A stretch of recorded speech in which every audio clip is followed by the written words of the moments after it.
नमस्कार, मैं हूं आपके साथ अभिषेक भट्टाचार्य। उत्तर प्रदेश में एक तरफ मानसून ऑफर चल रहा है तो दूसरी तरफ मोहरा कौन है इसका मुकाबला। समाजवादी पार्टी के प्रमुख अखिलेश यादव ने मानसून ऑफर को अब विंटर में तब्दील कर दिया है। इधर योगी कैबिनेट की बैठक में लगातार दूरी बनाकर रख रहे उप मुख्यमंत्री केशव प्रसाद मौर्य को दिल्ली का मोहरा बताते हुए कहा है कि यूपी में वाईफाई के 2 पासवर्ड हैं। आप खेल देखिए दिल्ली के वाईफाई पासवर्ड का। अखिलेश यादव के प्रेस कॉन्फ्रेंस में दिए गए इस बयान पर पलटवार करते हुए अब केशव प्रसाद मौर्य ने कहा है कि कांग्रेस का मोहरा बन चुके सपा बहादुर अखिलेश यादव भाजपा को लेकर मुगालता पालने की कोशिश न करें, बल्कि अति पिछड़ों को निशाना बनाने, अपमान करने की जगह समाजवादी पार्टी को समाप्त होने से बचाने पर ध्यान दें। केशव प्रसाद मौर्य ने दावा किया है कि भाजपा वर्ष 2027 में 2017 का प्रदर्शन दोहराएगी। यहाँ ध्यान देने योग्य बात यह है कि वर्ष 2017 में केशव प्रसाद मौर्य भाजपा के प्रदेश अध्यक्ष थे और भाजपा ने विधानसभा चुनाव में बड़ी जीत भी हासिल की थी। तो क्या केशव प्रसाद मौर्य फिर से उत्तर प्रदेश में भाजपा की कमान संभालने की ओर इशारा कर रहे हैं? और क्या केशव प्रसाद मौर्य को भाजपा प्रदेश अध्यक्ष बनाने का जोखिम उठाने के लिए भाजपा तैयार है? क्योंकि केशव प्रसाद पहले ही कह चुके हैं कि संगठन हमेशा सत्ता से बड़ा है, यानी संगठन ही सत्ता को चलाएगा। और जब संगठन सत्ता को चलाएगा तो जाहिर सी बात है प्रदेश में 2 शक्ति केंद्र बनने के हालात पैदा हो जाएंगे। ज़्यादा नुकसान इससे होगा।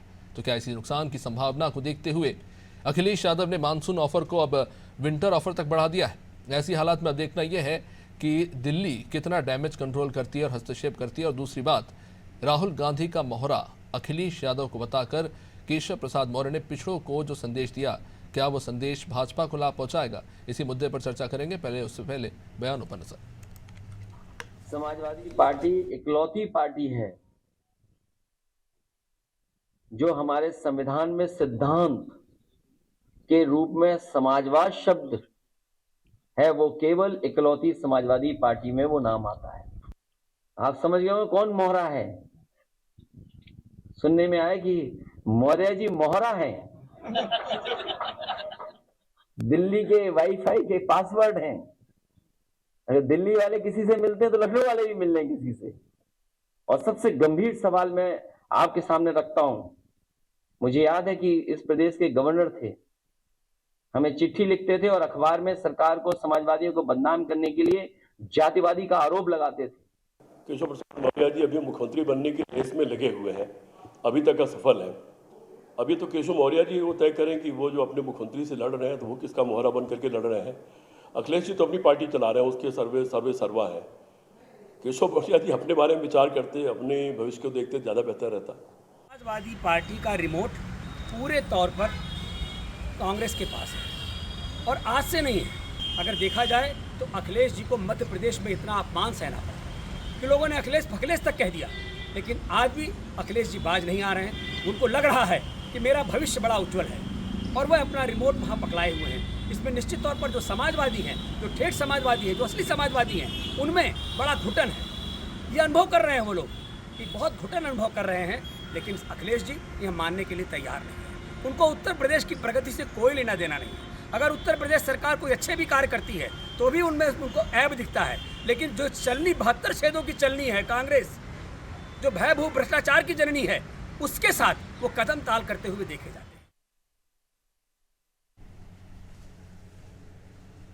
वेल तो काफ़ी सारे दिलचस्प बयान हैं। आज इन्हीं पर चर्चा करेंगे, जानने की कोशिश करेंगे कौन कर रहा है पिछड़ों का अपमान, कौन है किसका मोहरा। आखिर क्यों केशव प्रसाद मौर्य अपने ट्वीट में कह रहे हैं सपा को समाप्त होने से बचने पर ध्यान देने की हिदायत, और किस तरह के कॉन्ट्रडिक्शन है जहां पर 100 लाओ सरकार पाओ जैसे ऑफर विपक्षी तौर से दिए जा रहे हैं, और दिल्ली और लखनऊ के बीच टकराव को लेकर विपक्ष आखिर इतना एक्साइटेड क्यों? इन तमाम सवालों के जवाब लेंगे। आज हमारे साथ जुड़ रहे हैं बीजेपी से डॉक्टर शशिकांत तिवारी, अजीत विशाल कांग्रेस से, अशोक तिवारी समाजवादी पार्टी से और आलोक त्रिपाठी वरिष्ठ पत्रकार हमारे साथ हैं। आप सभी का बहुत बहुत स्वागत। काफ़ी दिलचस्प स्थिति है आज, जिस तरह के बयान दोनों तरफ से आ रहे हैं। दोनों एक दूसरे को दूसरे दलों का मोहरा बताते नजर आ रहे हैं। लेकिन सबसे पहले मेरा सवाल शशिकांत जी आपसे ही है कि कौन कर रहा है पिछड़ों का अपमान?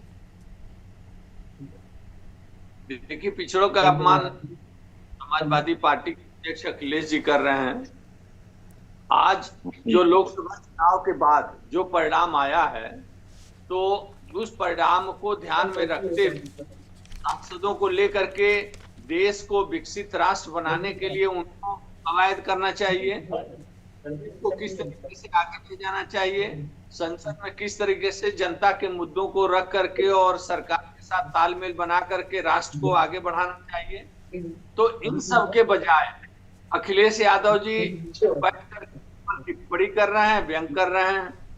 आपको क्या हासिल होने वाला है, ये जो आप भारतीय जनता पार्टी के ऊपर कटाक्ष कर रहे हैं। और पिछड़ों का कोई लेना देना नहीं। पीडीए नाम से एक झूठा उन लोगों ने चला रखा है अभियान कि हम पीडीए चलाते हैं। पिछड़ों के लिए आप क्या आपने रणनीति बनाते हैं? पिछड़ों के लिए आप क्या कर रहे हैं? दलितों के लिए आप क्या कर रहे हैं? आप केवल जाति जनगणना, जाति में तोड़ दो, केवल पिछड़ों को भड़का दो, अगड़ों को भड़का दो। नहीं, लेकिन शशिकांत जी, आप ही तो समाजवादी पार्टी पर आरोप लगाते थे कि समाजवादी जो है वो मुस्लिम यादवों की पार्टी है। इस बार टिकट वितरण में सबसे ज्यादा ओबीसी को टिकट दिया गया, तो उन्होंने पिछड़ों को होगा, इससे आपको लेना देना है। केवल पिछड़ों को वोट ले लो और आपके पास कुछ तो होना चाहिए रोड मैप। आप केवल लगे हुए हैं कि भारतीय जनता पार्टी पे टिप्पणी कर लो, उनको मोहरा बता दो, उनको कौन सरकार तोड़ लेगा, कौन आप 100 की संख्या दे देंगे। अरे भाई, आपको इससे कुछ हासिल होने वाला नहीं। भारतीय जनता पार्टी एक अनुशासित पार्टी है। भारतीय जनता पार्टी के नेता पर क्या आपको लगता है शशिकांत जी, अगर आपके पार्टी के नेताओं के बयान खुद ये अवसर देंगे विपक्ष को हमला करने का, तो आप ये तो उम्मीद नहीं कर रहे हैं कि वो शांति से बैठे रहेंगे? अगर आपके पार्टी के वरिष्ठ नेता ये बोल रहे हैं कि प्रचुर मात्रा में भ्रष्टाचार हो रहा है जो नियंत्रण में नहीं है, ये बयान आपकी पार्टी के अगर वरिष्ठ नेताओं की तरफ से आ रहे हैं, तो मेरे ख्याल से विपक्ष अगर ये सवाल उठाता है तो ये सवाल लाजमी है। हाँ, ठीक है। अगर कहीं भ्रष्टाचार है, देखिए भ्रष्टाचार आज से तो है नहीं, देश आजाद हुआ तब से है भ्रष्टाचार। और किस प्रकार से आप देखिए, जो पुलिस वालों को पकड़ा गया है अभी बलिया में और बिहार बॉर्डर पे, तो किस प्रकार कार्रवाई हो रही है। आज का तंत्र थोड़ी है ये जो समाजवादी पार्टी और बसपा का राज रहा है उत्तर प्रदेश में, तो ऐसे पुलिस वालों को पूरा बल मिला। ये वो पुलिस वाले हैं जिन्होंने तब की ट्रेनिंग ली हुई है कि किस प्रकार से वसूली करना चाहिए, किस प्रकार से डकैती करना चाहिए। आज कार्रवाई हो रही है, आज थाने के थाने साफ हो रहे हैं, आज इनके ऊपर जो है गाज गिर रही है। तो दूसरे जो पुलिस वाले हैं वो भी सबक सीखेंगे। इसी प्रकार से कोई भी क्षेत्र, योगी राज में कोई क्षेत्र छूटेगा नहीं जहां ऑपरेशन ना होगा। शशिकांत जी, शायद एक वजह है इसकी, और वो ये भी है क्योंकि सबसे बड़ा प्लस पॉइंट योगी सरकार का कानून व्यवस्था को लेकर एकदम सख्त रवैया रहा है। जिस तरह से टाइट व्यवस्था आपने बनाई थी, और अगर आज आपकी पार्टी के नेता उस पर सवाल उठाए तो ये एक बहुत बड़ा मसला बन जाता है। नहीं, पार्टी के नेता कहीं चिंतित हैं और सवाल उठाना लाजमी है। उस पर मुख्यमंत्री जी भी ध्यान भी दे रहे हैं, सरकार ध्यान दे रही है। देखिए आज जिस प्रकार से कुछ नेता ने इंगित किया कि भाई तहसीलों में और भी जीरो टॉलरेंस की जरूरत है, तहसीलों में काम नहीं हो रहा है, तहसीलों में तो उन नेताओं ने जो बात उठाई है उस पर सरकार ध्यान दे रही है। योगी सरकार निश्चित रूप से ध्यान देगी और एक जगह को, एक क्षेत्र को, एक विभाग को योगी सरकार ठीक करेगी। कोई बख्शा नहीं जाएगा, सभी लोगों को ठीक किया जाएगा। ये जो आजादी के बाद से जो परंपरा चल पड़ी थी, उससे देश को निजात मिल रहा है और इससे लोग देख रहे हैं। लोगों को विश्वास है कि यही सरकार है जो सफाया कर सकती है, ऑपरेशन करके, और इनकी साफ सुथरा सरकार देना और भ्रष्टाचारियों को ठीक करना, उनको बाहर निकालना और उनको सजा देना। ठीक, अशोक तिवारी जी, क्यों समाजवादी पार्टी को यह लगता है कि एक तरह की कहें कि दिल्ली और लखनऊ में टकराव की स्थिति बनी हुई है? जो बयान निकलकर सामने आया है, एक तरह से कह सकते हैं कि दो भागों में बटी हुई स्थिति है, जहां 2 वाईफाई है जो दिल्ली से ऑपरेट हो रहे हैं। जी, इसका देखिए जो कुछ है, इसका मुख्य कारण समझ लीजिए पहले अभिषेक जी। इसका प्रमुख कारण है जनता से इनका कट जाना, जनता का दूर हो जाना भाजपा से, और जन समर्थन का हट जाना। सबसे बड़ी बात है यही एक वजह है जो आज ऊहापोह की स्थिति बनी हुई है और आज भाजपा में अंदरूनी कलह चरम सीमा पर पहुंच गया है। आज ये कारण जनता है इसका, आज जनता इनके साथ नहीं है। 24 के चुनाव ने स्पष्ट कर दिया है कि दलित इनके साथ नहीं है, पिछड़ा इनके साथ नहीं है, अल्पसंख्यक तो साथ है ही नहीं इनके। और अगड़े भी जो है, आप बलिया में देख लीजिए और अन्य जगहों पर देख लीजिए, अगड़ों ने भी साथ छोड़ दिया इनका। आज राजपूत ने साथ छोड़ दिया है जहां जहां पीड़ित है, आज जो है ब्राह्मणों ने भी साथ छोड़ दिया जहां कमजोर है वो। स्थिति यह है कि आज आधी आबादी ने साथ छोड़ दिया है, क्योंकि महंगाई की मार कम ही नहीं हो रही है। किसान तो बिल्कुल किसी हाल में नहीं है। आज किसान को उसकी एमएसपी गारंटी नहीं दी जा रही है। किसान आज दाने दाने को जो है तरस रहा है और कमजोर हो गया। उन मुद्दों पे बात क्या हो रही है? लेकिन अशोक जी, बात तो ये हो रही है कि 100 लाओ और मुख्यमंत्री बनाओ। आप ही के पार्टी के नेता का बयान है, उस नेता के लिए जो कोई मौका नहीं छोड़ते, केशव प्रसाद मौर्य को एक मौका नहीं छोड़ते अखिलेश यादव जी के ऊपर टिप्पणी करने का। उनको आप ऑफर दे रहे हैं, अब वो ऑफर विंटर ऑफर में तब्दील हो गया है। अभिषेक भैया, अब मैं मुद्दे जो आप बात कर रहे हैं उस पर आ रहा हूं। तो ये सहानुभूति है या बांटने की राजनीति है? मुझे यही समझना है। जो आप बात कर रहे हैं उसी पे आ रहा हूं। मैंने जो मूल मुद्दा है वो बता दिया कि मूल मुद्दा है जनता इनसे दूर हो गई है।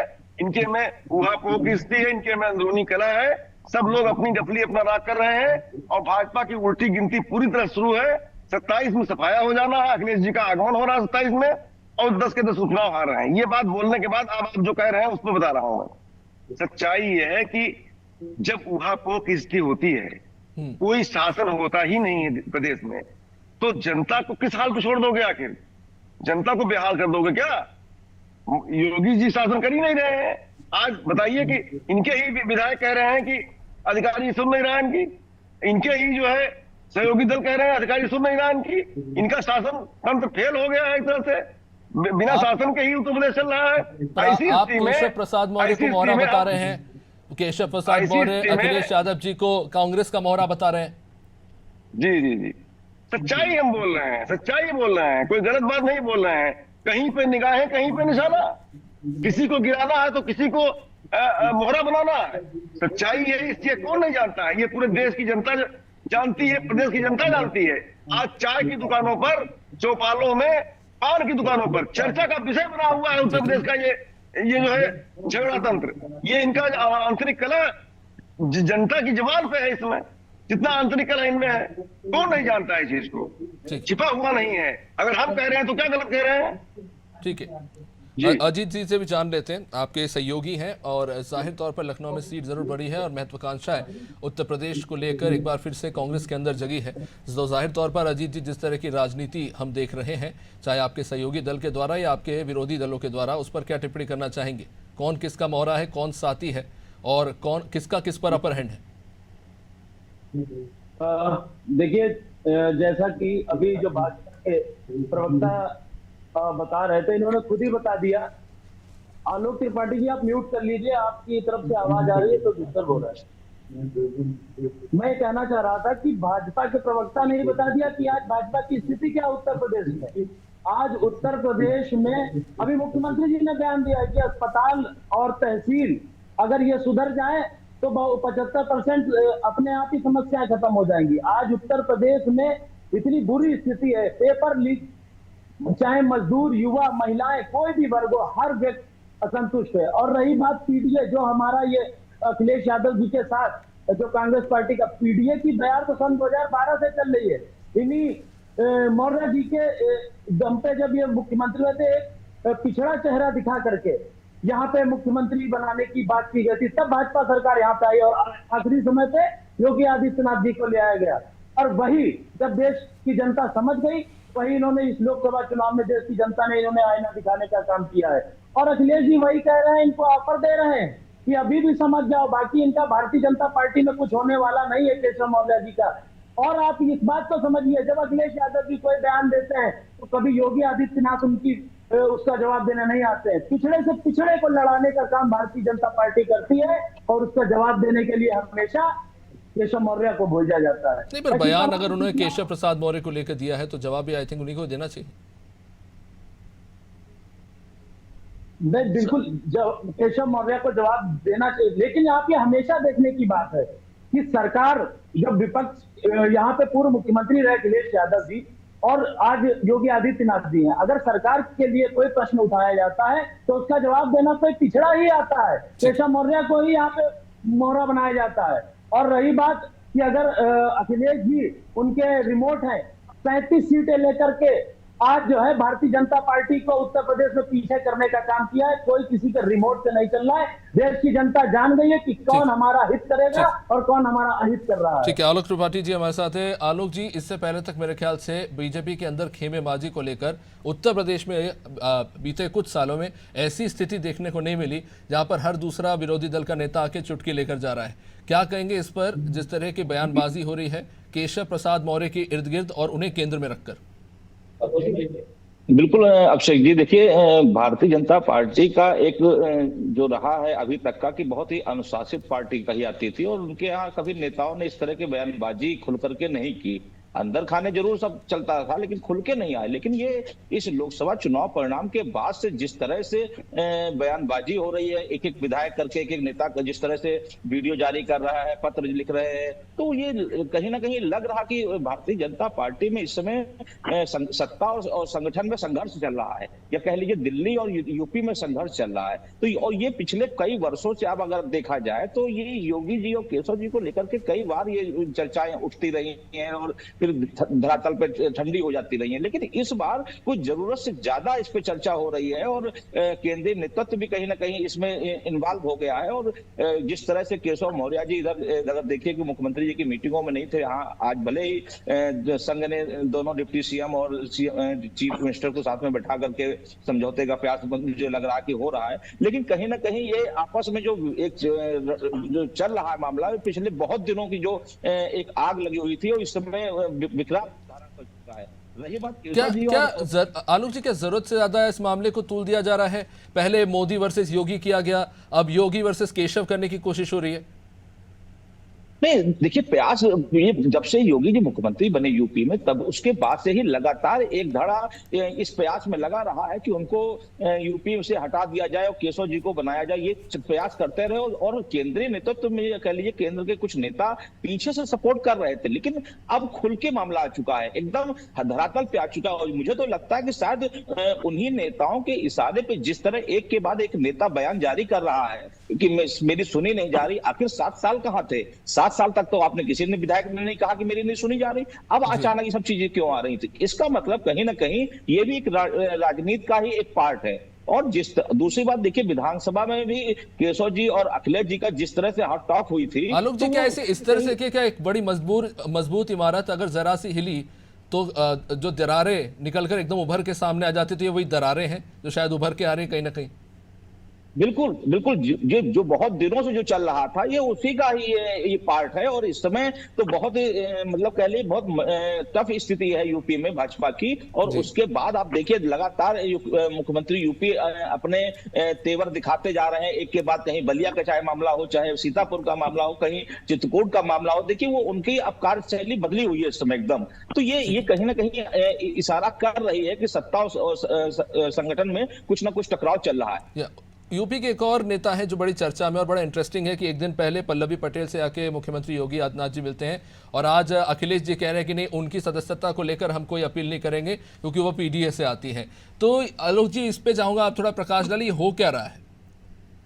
देखिए यही होता है कि पल्लवी पटेल जी वहीं से आई हैं जहां केशव जी थे, तो केशव जी उन्हीं से हारे। तो ये कहीं ना कहीं होता है कि दोस्त का दोस्त दुश्मन, दुश्मन का दोस्त दुश्मन। तो ये जो कहावत है ना उसी को चल रहा है कि पल्लवी जी का इधर मिलना, उसके बाद अखिलेश जी का झुकना, ये एक रणनीति है, चुनावी रणनीति कह लीजिए या सहमात का जो खेल है। इस समय यूपी के अंदर सब कुछ ठीक नहीं चल रहा है। सत्ता और समय बहुत सीमित है, मैं इस पर जरूर जवाब चाहूंगा समाजवादी पार्टी से। अशोक जी, वही पल्लवी पटेल जो एन मौके पे आपका साथ छोड़ देती है, राज्यसभा में प्रत्याशियों को लेकर सीधा विद्रोह खड़ा कर देती है कि हम आपका समर्थन नहीं करेंगे, उसी पल्लवी पटेल की सदस्यता को लेकर इतने सॉफ्ट क्यों हो रहे हैं आप अचानक से? देखिए आलोक जी ने बहुत अच्छा विश्लेषण किया। आलोक जी ने बहुत अच्छा विश्लेषण किया है, आपको भी समझ आ गया होगा कि क्या स्थिति चल रही है। आलोक जी चूंकि विश्लेषक हैं एक तरह से, उनकी बातों से आपको समझ में आ गया होगा भाई अभिषेक जी की स्थिति क्या है। अभी तक हम कह रहे थे तो आप समझ नहीं पा रहे थे, आलोक जी ने कहा आप समझ गए होंगे अच्छी तरह से। और जो पल्लवी पटेल की बात कर रहे हैं, ये बात कुछ है ही नहीं है। अब वो मिले, योगी जी जाने योगी जी क्यों मिले, केशव जी से उनका क्या मैटर है, केशव जी के योगी जी के बीच में क्या चल रहा है, ये तो भाजपा वाले जानते होंगे अच्छी तरह से। क्या जनता जानती है? उत्तर प्रदेश की, यूपी की जनता भी सब जानती है। चौपालों में चाय के द्वारा चर्चा चल रही है, खच खच खच खच चर्चा चल रही है। सिर्फ 30 सेकंड मेरे पास में शशिकांत जी, इस पे जरूर जवाब चाहूंगा बैकफुट पर है, क्योंकि पल्लवी जी से मुलाकात के बाद कहीं ना कहीं इसे केशव प्रसाद मौर्य से जोड़ के देखा जा रहा है। सवाल मुझसे है? जी आपसे शशिकांत जी। देखिए, पल्लवी जी का मुलाकात हो या हमारे, देखिए लोकसभा चुनाव के बाद एक समीक्षा का दौर है। समीक्षा के दौर में तमाम बातें उभर करके खुल करके पार्टी वर्कर भी अपनी बात कहने के लिए स्वतंत्र हैं और पूछा भी जाता है, पार्टी नेतृत्व पूछता भी है कि आप अपनी बात रखिए। उसी से नेतार्थ निकाल लेना कोई उससे राजनीति में इधर से उधर होती नहीं है। हाँ, समाजवादी पार्टी को अभी 6 महीना नहीं बीता, 9 विधायक उनके टूट कर चले गए, उसकी चिंता नहीं है। इनको अंगूर खट्टे, अंगूर के गुच्छे दिखाई दे रहे हैं, तो इनको वो तो आज बोल चुके हैं ना कि जितने भी उन पर सख्त कार्रवाई करेंगे। हाँ, भारतीय जनता पार्टी एक अनुशासित पार्टी है, ये इनको अंगूर मिलने वाला नहीं है। ये अभी थोड़े कुछ दिन में बताएंगे कि